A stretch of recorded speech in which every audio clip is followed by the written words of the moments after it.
बन जाते हैं सिर्फ संग देने से। शास्त्र में भरा पड़ा हुआ है।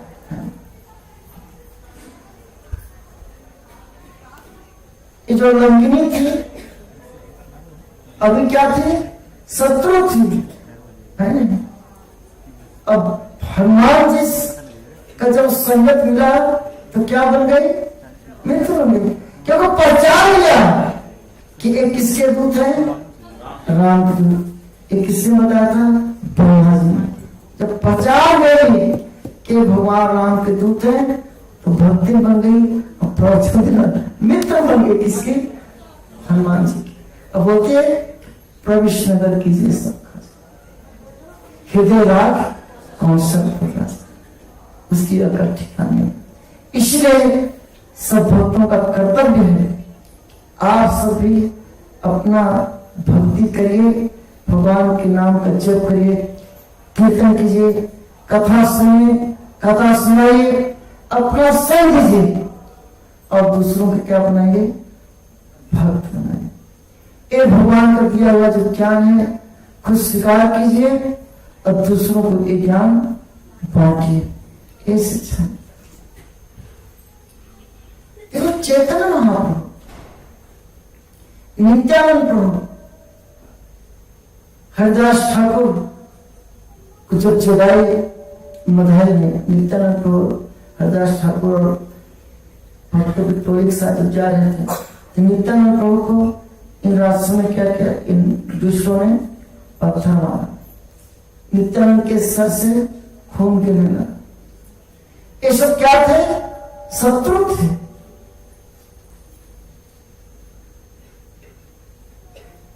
फिर चैतन्य महाप्रभु का आवाज चला, चैतन्य महाप्रभु वहां प्रकट हुए। आ गए चैतन्य महाप्रभु और उन्होंने कहा सुदर्शन सुदर्शन सुदर्शन।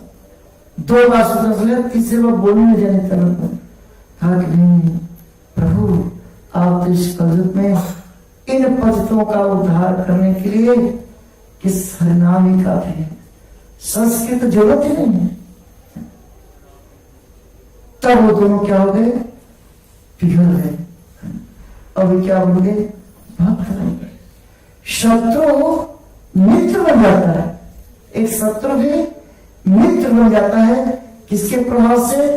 संग के प्रभाव से। जैसे करेंगे संगत वैसे बनेगी रंगत, जैसा करेंगे संग वैसा चढ़ेगा रंग। अगर आप जुआरी के साथ संग करेंगे तो जुआ खेलना सीख जाएंगे, नशा करने वाले के साथ बैठ जाएंगे तो नशेड़ी बन जाएंगे, है? लेकिन जब भक्तों की संगति करेंगे तो भक्त बन जाएंगे। ऐसे आप लोगों के मैं तिलक देख रहा हूँ, गले में कैसी वाला है, ये भक्तों की संगत। और आप लोग खुद विचार करिए, आप लोगों ने जिससे जुड़ा उसको भी क्या किया? इसी संग में डाल दिया। इसीलिए इस संग जो है बहुत ही आवश्यक संग। तो इस प्रसंग से हमें यही शिक्षा मिलती है कि किस तरह से अगर भगवान की कृपा हो जाए तो शत्रु भी हमारा क्या बन जाता है? मित्र बन जाता है। विभीषण का नाम बताते हैं। विभीषण तब तक भगवान की शरण में नहीं आया जब तक माया का लात नहीं खाया। अर्थात जब राम ने लात मार करके उसको निकाल दिया तब भगवान की शरण में पूरी तरह से आया। आदमी पूरी तरह से तभी संग्रह करता है जब पूरी तरह से माया उसको क्या कर देगी? अपमान कर देती है। कुछ ऐसे भक्त होते हैं जो माया के द्वारा दुत्कार दिए जाते हैं, अपमानित कर दिए जाते हैं। जैसे विभीषण और सीधा भगवान की शरण में वो भक्ति करते थे, भगवान का नाम लेते थे, लेकिन पूरी तरह से सरेंडर नहीं थे। किसकी वजह से? अपनी माता कैकेयी की वजह से। माता कैकेयी बोलती थी कि बेटा तुम्हें लायक हो बाकी सुनना लायक नहीं। तो वो एक कुंभकर्ण है मेरा बेटा, वो सोता ही रहता है। एक कुंभकर्ण है, वो सोता ही रहता है। और राम है, वो बात ही नहीं मानता। तुम ही हो जो भगवान राम की बात की शक्ति के बारे में जानते हो। इससे तुम अगर चाहो तो राक्षस को मौत की धारा उतारने से बचा सकते हो, राक्षस का जो विनाश होने वाला से बचा सकते हो। इसीलिए बार बार विभीषण जाके समझाते थे, लेकिन रावण समझता नहीं था। एक दिन से किक कर दिया, लात मार दिया, तो वो समझ आया। एक शत्रु ही थे, रावण के भाई थे, शत्रु पक्ष में थे, लेकिन एकमात्र भीषण जो थे वो भगवान की भक्ति में लगे, वो भगवान के सामने आए। और आज देखिए भगवान की कृपा से अभी भी विभीषण क्या है, अमर है। जो 7 लोग अमर हैं उनमें विभीषण भी क्या है, अमर है। ये भक्ति का फल। हनुमान जी भी अमर है। जहां भी कथा होती बताया गया कि वहां हनुमान जी मौजूद रहते हैं, राम कथा जहां। और भगवान श्री राम के चरणों में हमेशा रहते हैं, सिर्फ भक्ति के पास है। तेज भक्ति हमें क्या करना। जिस पर भगवान राम की कृपा हो जाती है, समुद्र उसके लिए क्या बन जाता है, समुद्र उसके लिए गाय की खुर के बराबर हो जाता है। जैसे हनुमान जी के हो गया, भगवान राम की कृपा से उन्होंने मुद्रिका अपनी मुंह डाली, बोला जय श्री राम, जय श्री राम बोलकर क्षमा लगा दी और लाइन करके त्रिकोण पड़ो। एक ही क्षमा। आपको सोचिए किसकी कृपा से, राम की कृपा से, भगवान की कृपा से। ये बताया गया है, ये उपदेश कौन दे रही है, याद रखिए, लंकनी बोल रही है। ये उपदेश किसके है, लंकनी की। बोलते कि एक समुद्र उसके लिए क्या बन जाता है, को खर्च। ये भागवतों में भी इसका वर्णन आता है।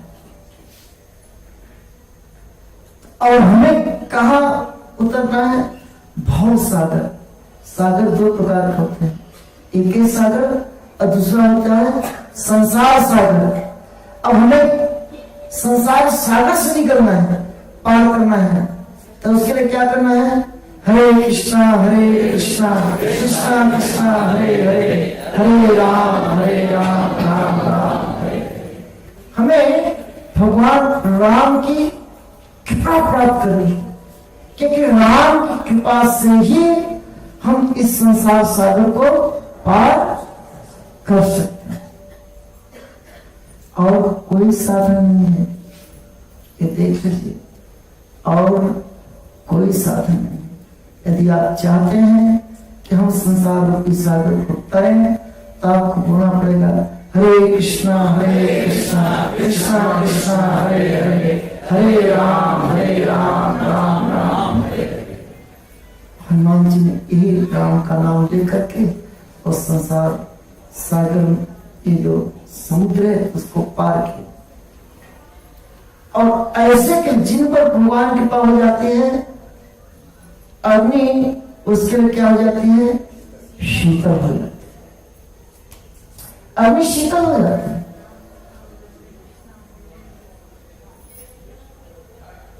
इस तरह से एक शत्रु में एक घटना घटी थी। किस तरह से एक भक्त के लिए अग्नि क्या हो गई, शीतल हो गई। कौन बताया,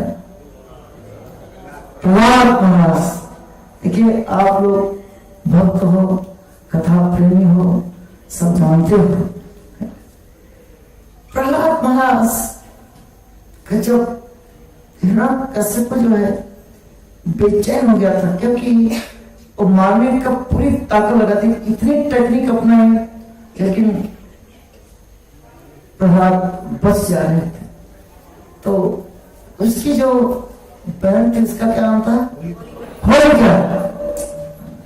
होलिका ने कहा भैया ये तुम्हारे बाएं हाथ रखे, क्या मुझे अग्नि देवता से ब्रह्मा जी से वरदान प्राप्त है, मैं अग्नि में जलती नहीं हूं।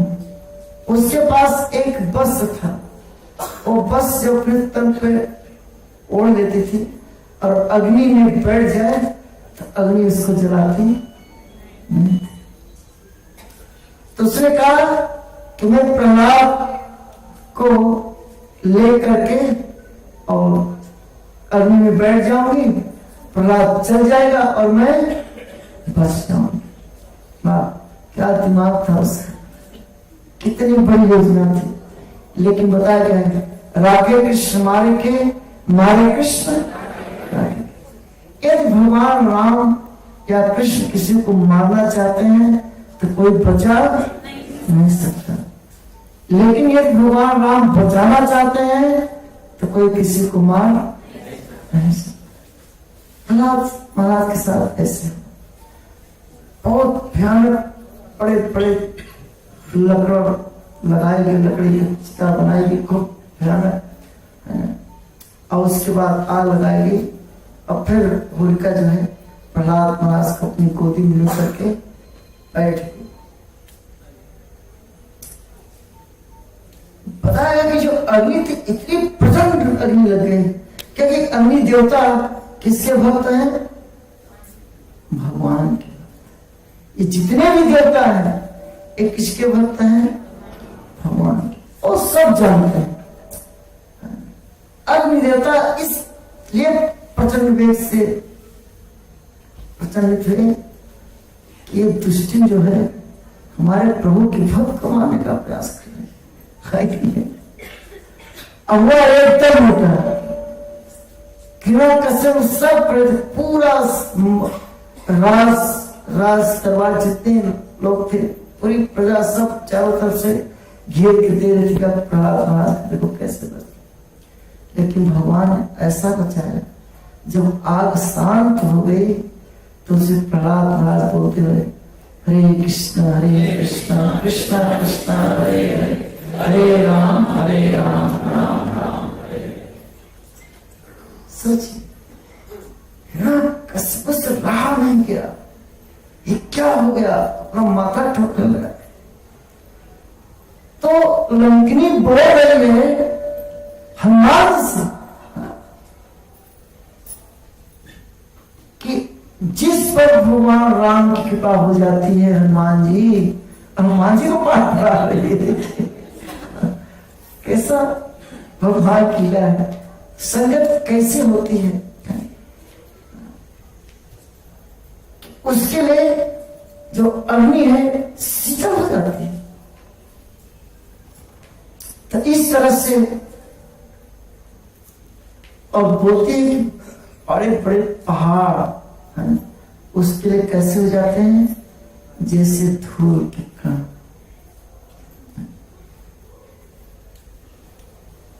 अर्थात कहने का मतलब कि अगर भगवान की कृपा आप पर हो गई है तो हर चीज आपके फेवर में आ जाती है, सब पास हो जाता है।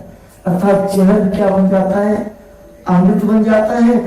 अग्नि भी क्या हो जाती है, शीतल हो जाती है। समुद्र भी जो है गाय के खून के समान हो जाता है।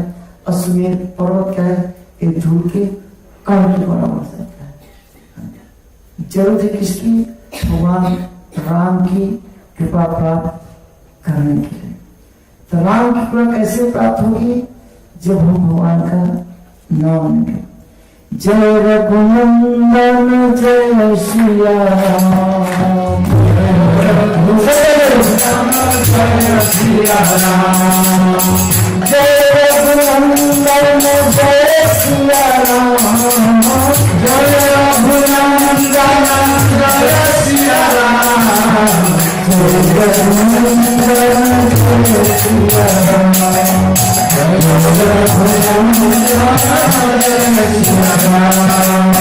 जानकी बल्लभ तुम्हें प्रणाम, जानकी बल्लभ तुम्हें प्रणाम, जानकी बल्लभ तुम्हें प्रणाम, जानकी बल्लभ तुम्हें प्रणाम,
श्री रामचंद्र की, पवन सुत हनुमान की, सीताराम सुंदर हनुमान जी की। इस तरह से हनुमान जी का एक घूसा क्या कर दिया, लंकनी का दिमाग खोल दिया। और जो राक्षसी थी वो क्या बन गए, भक्तिनी बन गई, भक्तिनी बन गई। राक्षसी क्या बन गई, भक्तिनी। और उपदेश है, तो इसीलिए आज सब भक्तों से रोध है, जो कथा सुनने के आए हैं, आपकी कथा सार्थक तब होगी जब आप एक अच्छा सा भक्त बनेंगे और दूसरों को भक्ति देंगे। यही इस प्रसंग से हमें शिक्षा देनी है कि एक हनुमान जी ने इतने भयानक राक्षसी लंकनी को भी क्या किया, भक्त बना दिया। जो घोर राक्षसी थी वो भक्ति बन गई और प्रवचन देना शुरू कर दिया, उपदेश देना शुरू कर दिया। एक किसका प्रभाव है, संघ का। संघ, इसलिए साधु संघ, साधु का जो संगत होती है वो बहुत महत्वपूर्ण होती है। कई प्रसंग ऐसे आते हैं, जैसे जब संगत की बात हो और हम नारद जी का चर्चा न हो, ऐसा हो नहीं सकता। यही करा नारद जी ने थी। नारद जी तो ऐसे भयानक भयानक लोगों को अपना संग दे करके भक्त बनाया, जिसकी बड़ी सुंदर कथा आती है भागवतों में। एक शिकारी था, कौन था, शिकारी। उसका नाम क्या था, मृगारी। शिकारी का नाम क्या था, मृगारी। वो इतना खतरनाक शिकारी था कि जब भी किसी पशु को मारता था तो तुरंत नहीं मारता, तत्काल नहीं मारता था, उसको तड़पा तड़पा के मारता था। देखिए, एक दिन नारद जी इस जंगल में आ गए। नारद जी देखते हैं ये कौन सा ऐसा शिकारी है जो इतना कसाई तरह कर रहा है कि जो पशु हैं बेचारे उनको तड़पा तड़पा के मार रहा है। तो नारद जी इधर उधर देखने लगे तुम्हें कोई नहीं दिखा दिया। तो कुछ देर तक इंतजार जब किया तब एक खूंखार शिकारी नजर आया और उसमें आकर के जब नारद जी को देखा तो देखता है नारद जी का तुम्हें इनको मार रहे हो। तो कहा कि तुम्हारा नाम क्या है? तो कहा मेरा नाम पिंगारी है। कि तुम्हें मालूम है कि इन पशुओं को जो तुम तड़पा तड़पा करके मार रहे हो ऐसा क्यों कर रहे हो? तो कहे कि यही तुम्हारी रोजी रोटी है, इन पशुओं को मार करके शिकार करके हम अपने बच्चों का पालन पोषण करते हैं। तो कहे कि मालूम है ये जो तुम कर रहे हो ये क्या है? पाप है। वास्तव में मृगारी पाप शब्दी परिभाषा, उसको पता ही नहीं था कि पाप भी कुछ होता है। तो समझाया नारद जी ने कि ये जो तुम गलत काम कर रहे हो ये पाप कर रहे हो, इसका परिणाम तुम्हें भुगतना पड़ेगा। तो जिनके लिए तुम पाप कर्म कर रहे हो जा करके तुम परिवार वालों से पूछो कि क्या जब उसका परिणाम फल मिलेगा तो उसमें आधा आधा शेयर करेंगे। अब उसका दिमाग खुला, ऐसा तो मैंने कभी सोचा ही नहीं। उसने क्या किया, नारद जी को एक पेड़ में बांध दिया और फिर गया अपने घर। तो उसके दो बच्चे खेल कूद रहे थे, बच्चे उसके खेल कूद रहे घर से। तो उसने गाय चुनमुनी करा, बहुत खेल कूद रहे। बच्चों को बुलाया कि हाँ पिताजी, हाँ पिताजी। अब तो लोग कोई पिताजी नहीं बोलता, सब पापा पापा बोलते हैं।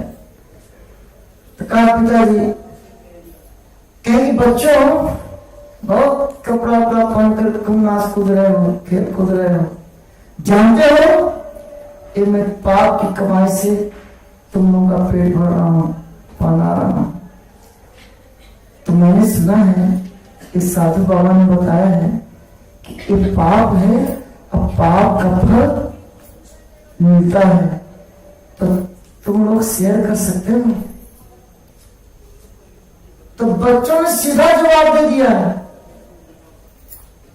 उन्होंने कहा कि आप चाहे पाप करके खिलाओ और चाहे पुण्य करके खिलाओ, आपने मुझे पैदा किया है, आपको खिलाना आपका फर्ज है। हमसे पूछ के पैदा किया था, पैदा तो आपने किया था, तो खिलाना पिलाना आपने कर, हम क्यों शेयर करेंगे? उसका माता ठक्का तो चुन्नू मोनू तो सीधा नहीं करेंगे। और नंबर किसका आया? पत्नी का। अब पत्नी अंदर बैठी कुछ काम कर रहे थे, बस मृगारी पहुंच गया। क्योंकि हर बार में तुम आधा करती रहती हो,